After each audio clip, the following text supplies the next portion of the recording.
A great way for learning the vocabulary that you learn in the lessons in this course is to use cue cards. You can take a cue card, write the French words down the centre of one side, then turn it over and put the English words down the centre of the other side. Then, when you want to practice in between lessons, simply get one of the cue cards, look at the English side only, and try and remember what the French words were.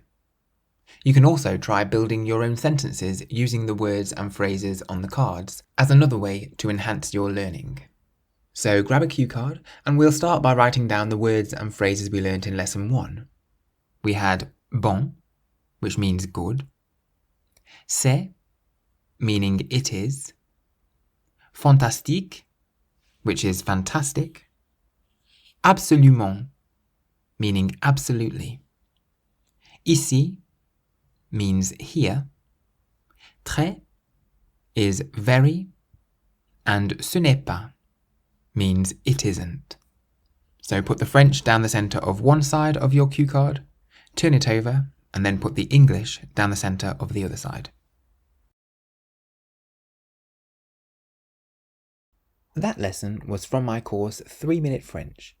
If you enjoyed it and would like to keep learning, you can enrol on the full course at www.3minlanguages.com.